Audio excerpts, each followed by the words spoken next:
Yo, you guys, this is Blacklist to the Abyss, and you're watching my review for Fairy Tail Chapter 403. Alright, clearly I should. I. Alright, listen, alright? I've said this before, and I'll say it again. Alright, Fairy Tail is the kind of series where you know for a fact that when you get an arc, you're going to get two things. Okay? You're going to get a series of really good chapters in the beginning, and a series of really awesome chapters in the middle. But you're also going to get chapters that are just complete crap and just really bad in between that, alright, and at the end. Alright, and guess what phase we're in right now? Alright. I've said it before, if you're willing to put up with all the bad stuff in order to get to the good, then, go for it, read Fairy Tail. But if you're not, then don't. And I mean, don't get me wrong, I'm not dropping the series or anything, but at a time when I'm like, right now I'm at my busiest, like I literally have at least one exam every week for the rest of the semester. Like, actually, the only exceptions are next week and Thanksgiving week. That's it. Every other week besides those two, I have an exam. Alright, so I'm like really freaking busy. Alright, and I'm not gonna drop the manga, but as far as reviews go, like if I know for a fact I'm gonna get bad chapters at some point, there's no point in reviewing those bad chapters. Like what you guys don't need me to review bad chapters, because when a Fairy Tail chapter is bad, everybody knows it's bad, except for like the people on the extreme ends that like really love Fairy Tail, think it's a fourth dimensional series, stuff like that. So I mean, I'm gonna, if I've already done this with a few different series, but I'm just gonna do it to Fairy Tail now too, since I'm looking for excuses to not review things. So as for Fairy Tail, I will review it if it's a good chapter, or if there's something worth explaining, or just whenever I feel like it. Just to make it simpler, whenever I feel like it.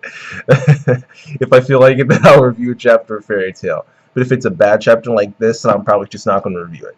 Alright, so for the future, that's the way things are going to go for Fairy Tail reviews, because I just don't have the time to be reviewing something that I know is bad, that everybody knows is bad, and it's just like, why? Just why? Alright, so yeah, this chapter I'm giving it a 5 out of 10. It was just like, I mean, as usual, the art is really good. It's just like you can tell we're that cycle that cycle that I mentioned before about how it'll always start off good, then get bad, then get awesome, then just end awfully. Right? We're at the beginning of that awful stage now. It's very clear. All right.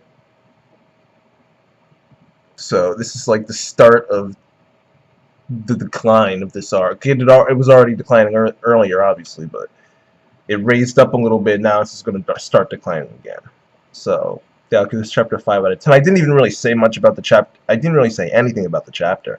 It was Kyoka versus Urza.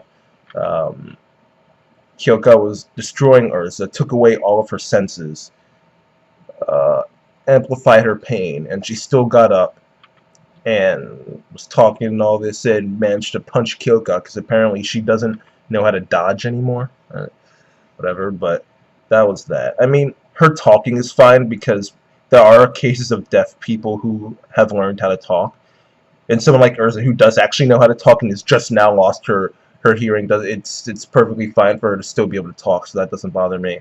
But not having a sense of touch, that's like a big deal. Well, okay, let me give you an example of how hard it is to operate when you're losing one sense. Okay, just one sense. Get up. All right, stand up. Stand on one leg and close your eyes.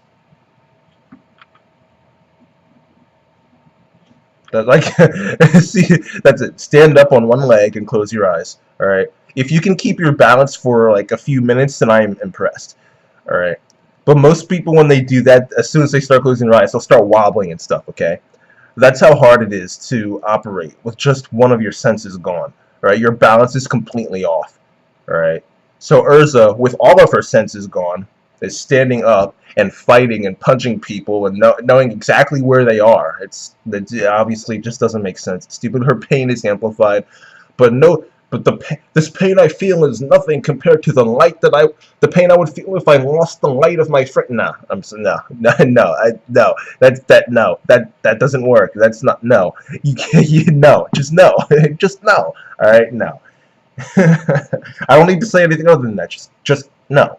All right, you guys already know that makes no freaking sense. That's just no. Okay, just no. All right, so.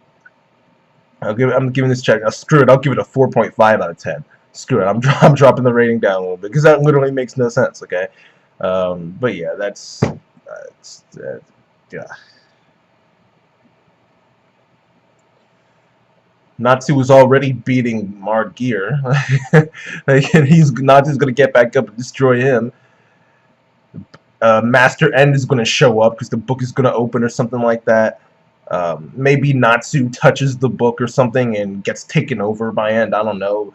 But no matter how good it gets, we all know it's going to end really badly anyway. So whenever it gets good, we should just enjoy it and not get our hopes up. Alright. But when it gets good, I'll review it. But other than that, yeah. Just no. Just no. Okay, but that's it, you guys. I'll give this chapter a 4.5 out of 10, and that's that. Rate, comment, subscribe, and I'll see you guys next time.